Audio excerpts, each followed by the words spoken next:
نحمدہ ونصلی علی رسولہ الکریم اما بعد اللہم صلی علی سیدنا محمد وعلی آل سیدنا محمد وبارک وسلم۔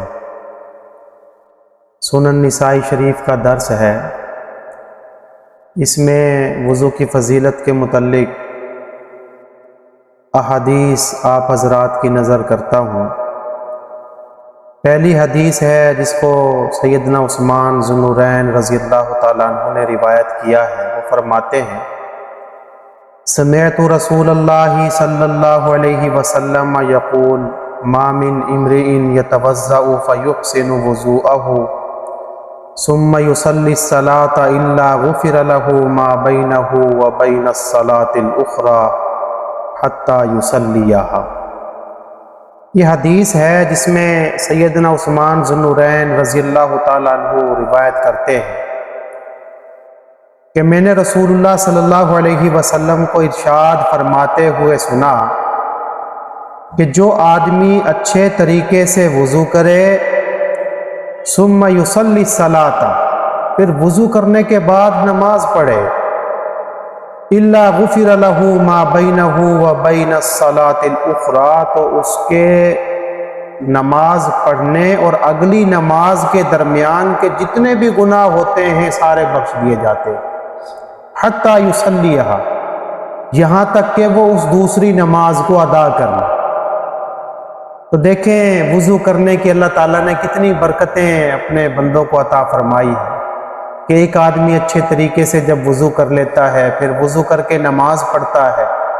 اس سے بڑھ کر انسان کے لیے اللہ تعالیٰ کی نعمت کیا ہو سکتی ہے کہ صرف ایک معمولی سے عمل کی برکت سے سارے کے سارے گناہ جو دو نمازوں کے درمیان کیے جاتے ہیں وہ بخش دیے جاتے ہیں۔ مطلب کیا ہے کہ یہ ایسا عمل ہے کہ اللہ تعالیٰ اس عمل سے راضی ہو جاتا ہے۔ اسی طرح اگلی حدیث ہے، عمر بن عبسہ رضی اللہ تعالیٰ عنہ روایت کرتے ہیں، فرماتے ہیں قلت یا رسول اللہ کیف الوضوء۔ عمر بن عبسہ رضی اللہ تعالیٰ عنہ فرماتے ہیں کہ میں نے رسول اللہ صلی اللہ علیہ وسلم سے وضو کے بارے میں عرض کیا کہ وضو کا اجر و ثواب کیا ہوتا ہے، تو اللہ کے نبی صلی اللہ علیہ وسلم نے ارشاد فرمایا قال اما الوضوء فانک اذا توضأت، کہ جب تو وضو کر لیتا ہے فغسلت کفیک فانقیتہما، تو وضو میں کیا ہوتا ہے، پہلے انسان اپنے ہاتھوں کو پونچھوں تک دھوتا ہے، تو اللہ کے نبی صلی اللہ علیہ وسلم نے ارشاد فرمایا جب تو دونوں پونچھوں کو، مراد دونوں ہاتھ ہیں، دونوں ہاتھوں کو صاف کر کے دھو لے تو اس کی برکت کیا ہوتی ہے، فرمایا خرجت خطایاک من بین اظفارک واناملک، کہ تیرے انگلی کے پوروں اور ناخنوں کے درمیان کے جو گناہ ہوتے ہیں وہ صرف ہاتھ دھونے سے ہی کیا ہو جاتے ہیں، پاک صاف ہو جاتے ہیں، نکل جاتے ہیں۔ فَإِذَا مَزْمَزْتَ وَاسْتَنشَقْتَ مَنْخِرَيْكَ، اور فرمایا کہ جب تو کلی کر لے اور ناک کے دونوں سوراخوں کے اندر جو ہے پانی ڈال لے، ناک کے دونوں سوراخوں کو صاف کر لے، وغسلت وجہک، اپنے چہرے کو دھو لے، ویدیک الی المرفقین، اور اپنے دونوں ہاتھوں کو کوہنیوں سمیت دھو لے، ومسحت رأسک، اور اپنے سر کا مسح کر لے، وغسلت رجلیک الی الکعبین، اور اپنے دونوں پاؤں کو ٹخنوں سمیت دھو لے، اغتسلت من عامۃ خطایاک، تو اللہ کے نبی صلی اللہ علیہ وسلم نے فرمایا کہ تو نے اپنی اکثر گناہوں کو دھو ڈالا۔ اب یہ دیکھیں چند سیکنڈ کا، چند لمحوں کا ایک چھوٹا سا عمل ہوتا ہے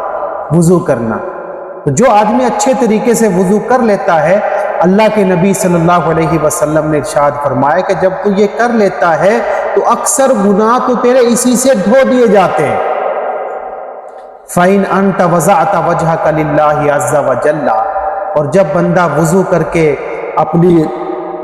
چہرے کو زمین پر اللہ کی رضا کے لیے زمین پر ٹیکتا ہے، کیا مطلب سجدہ کرتا ہے، نماز پڑھتا ہے، خرجت من خطایا کا یوم ولدت کا امو کا. تو اللہ کے نبی صلی اللہ علیہ وسلم نے فرمایا کہ تیرے گناہ ایسے نکل جاتے ہیں جیسا کہ اس دن جس دن تیری ماں نے تجھ کو جنا، ایسے تیرے گناہ ختم ہو جاتے ہیں. تو دیکھیں وضو کا عمل ایک چھوٹا سا عمل ہوتا ہے. اسی طرح وضو کر کے پھر نماز پڑھنا، اس پہ بھی کوئی زیادہ انسان کو مشقت نہیں اٹھانی پڑتی، زیادہ تکلیف دہ عمل نہیں ہوتا ہے، لیکن اس کی برکت اللہ تعالیٰ نے اتنی عطا فرمائی کہ انسان کے سارے وجود کو اللہ گناہوں سے پاک صاف فرما دیتے ہیں. ابو امامہ باہلی رضی اللہ تعالیٰ عنہ وہ فرماتے ہیں، عمر بن ابسہ رضی اللہ تعالیٰ عنہ سے عرض کرتے ہیں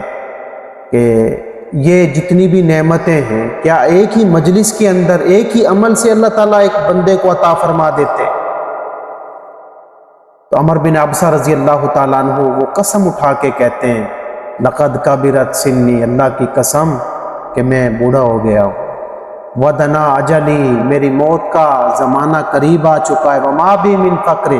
میں کوئی ضرورت مند اور محتاج نہیں ہوں، فاکذب علی رسول اللہ صلی اللہ علیہ وسلم، کہ میں اللہ کے نبی صلی اللہ علیہ وسلم پر کوئی جھوٹی بات کروں.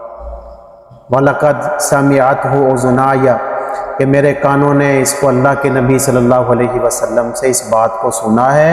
وَوَعَاهُ قَلْبِي مِن رَسُولِ اللَّهِ صلی اللہ علیہ وسلم، اور میرے دل نے اللہ کے نبی صلی اللہ علیہ وسلم سے اس بات کو محفوظ کیا. تو اللہ کے نبی صلی اللہ علیہ وسلم کا فرمان کبھی جھوٹا نہیں ہو سکتا ہے. اس لیے ہمیں چاہیے کہ ہم اچھے طریقے سے وضو کر کے نماز پڑھیں، اللہ کو یاد کریں. اگر ہم چاہتے ہیں کہ ہمارا اللہ ہم سے راضی ہو جائے اور گناہوں سے پاک صاف ہو جائیں، تو اللہ تعالیٰ سے جو اللہ نے حکم دیا ہے وضو کرنے کا یا نماز پڑھنے کا، اس پہ عمل کرنا ضروری ہے. وآخر دعوانا الحمد للہ رب العالمین.